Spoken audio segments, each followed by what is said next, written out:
नमस्कार, मैं हूं नंदिता कुडेशिया और आप देख रहे हैं डीएनपी इंडिया। आज मंथन में बात करेंगे कोरोना की तीसरी लहर के लिए कितना तैयार है देश। कोरोना की जारी तीसरी लहर के बीच केंद्र ने सभी राज्यों और केंद्र शासित प्रदेशों को निर्देश दिया है कि वो अपने पास मेडिकल ऑक्सीजन का कम से कम 48 घंटे का बफर स्टॉक तैयार रखें। साथ ही ऑक्सीजन कंट्रोल रूम्स को पुनः मजबूत करने का निर्देश भी दिया गया है। केंद्रीय स्वास्थ्य मंत्रालय ने राज्यों से कहा है कि जिस तरह के हालात बन रहे हैं, ऐसे में तुरंत कदम उठाने की जरूरत है। तमाम स्वास्थ्य केंद्रों में मेडिकल ऑक्सीजन की पर्याप्त उपलब्धता सुनिश्चित की जानी चाहिए। कोरोना महामारी ने भारत की सार्वजनिक स्वास्थ्य प्रणाली में जो कमियां थी, उनको उजागर किया और यही वजह है कि विशेषज्ञों ने बार बार ये चेतावनी दी कि जो स्वास्थ्य सेवा है, उसके बुनियादी ढांचे को बड़े पैमाने पर और वक्त रहते उन्नत कर लेना चाहिए। पिछले साल कोरोना की दूसरी लहर बीत जाने के बाद देश की सरकारें ऐसी बेफिक्र हुई कि ना तो उन्होंने जीनोम सीक्वेंसिंग के लिए लैब विकसित करने पर ध्यान दिया और ना ही डिब्बे में बंद वेंटिलेटर्स को बाहर निकाला। केंद्रीय स्वास्थ्य मंत्रालय की तरफ से पिछले 14 महीने में 17 बार जीनोम सीक्वेंसिंग को लेकर चिट्ठी लिखी जा चुकी है। साथ ही पिछले 9 महीने में 4 बार उन्होंने डब्बों में से वेंटिलेटर को बाहर निकालने के लिए चिट्ठी लिखी। इन चिट्ठियों के आधार पर पड़ताल में चौंकाने वाली बातें सामने आई हैं। कई राज्यों में पीएम केयर फंड से आए वेंटिलेटर्स में से 20% तक चालू हालत में भी नहीं है। केंद्र सरकार के पास मौजूद आंकड़ों के मुताबिक मार्च 2020 से जुलाई 2021 के बीच करीब 50,000 वेंटिलेटर्स मुहैया कराए गए थे और इनमें से 1600 वेंटिलेटर्स चालू हालत में नहीं हैं। हालांकि कई वेंटिलेटर्स को अभी भी डब्बों से भी बाहर नहीं निकाला गया है। किन राज्यों में डिब्बा बंद वेंटिलेटर पड़े हैं, आपको बताते हैं। तेलंगाना में 534, यूपी में 236, तमिलनाडु में 210, दिल्ली में 172, गुजरात में 136, पश्चिम बंगाल में 51, चंडीगढ़ में 20, कर्नाटक में 87 और जम्मू कश्मीर में 16 वेंटिलेटर्स अब भी डब्बे में बंद ही पड़े हैं। कोरोना की दूसरी लहर के दौरान देश में सबसे ज्यादा मौतें कथित तौर पर ऑक्सीजन की कमी की वजह से हुई। हालांकि सरकार ने संसद में इस बात से इनकार किया था, लेकिन इसके बाद सरकार ने मेडिकल ऑक्सीजन की उपलब्धता पर बहुत ज्यादा ध्यान दिया।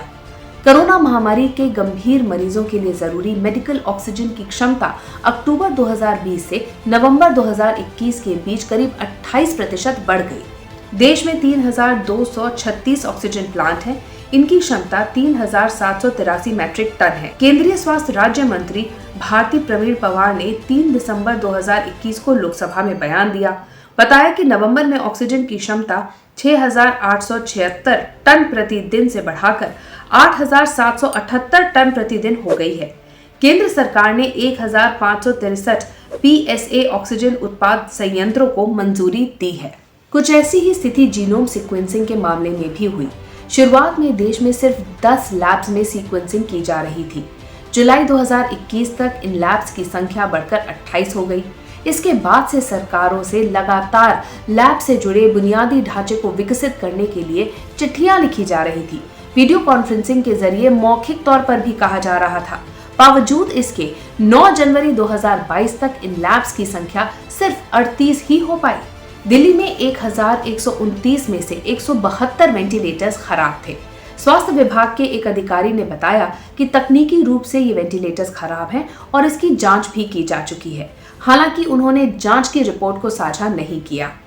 चंडीगढ़ पीजीआई के एक अधिकारी ने बताया कि जांच में कई वेंटिलेटर्स खराब मिले। पीजीआई ने 2 बार अलग अलग कमेटियों को गठित कर इन वेंटिलेटर्स की जांच भी कराई और केंद्र से यहां तक कह दिया कि अगर वो चाहें तो ये वेंटिलेटर्स वापस ले जा सकते हैं। वहीं हरियाणा की तरफ से स्वास्थ्य विभाग ने बताया कि उनके यहाँ सीक्वेंसिंग की पर्याप्त व्यवस्था है और वेंटिलेटर्स की जांच की जा रही है। जीनोम सीक्वेंसिंग के लिए मौजूद लैब्स की बेहद ज्यादा कमी है देश में।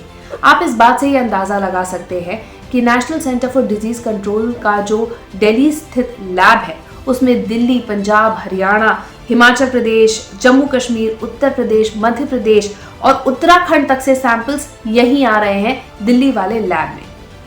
हेल्थ इंडेक्स की बात करते हैं। नीति आयोग के मुताबिक हेल्थ इंडेक्स में 4 राउंड के सर्वे किए गए और इस हिसाब से राज्यों को रैंकिंग दी गई। हर राउंड में केरल नंबर 1 पे था। केरल का ओवरऑल स्कोर 82.2 रहा। दूसरे नंबर पर तमिलनाडु था जिसका ओवरऑल स्कोर रहा 72.42। इस इंडेक्स में सबसे नीचे उत्तर प्रदेश था जिसका की स्कोर 30.57 था। हालांकि रिपोर्ट के मुताबिक राजस्थान सबसे खराब परफॉर्म करने वाला राज्य रहा। राजस्थान का ओवरऑल परफॉर्मेंस और इंक्रीमेंटल परफॉर्मेंस दोनों ही बेहद खराब रहे।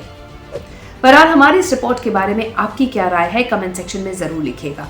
साथ ही अब तक अगर आपने हमारा चैनल सब्सक्राइब नहीं किया तो जल्द ही इसे सब्सक्राइब, लाइक और शेयर कीजिए। नमस्कार।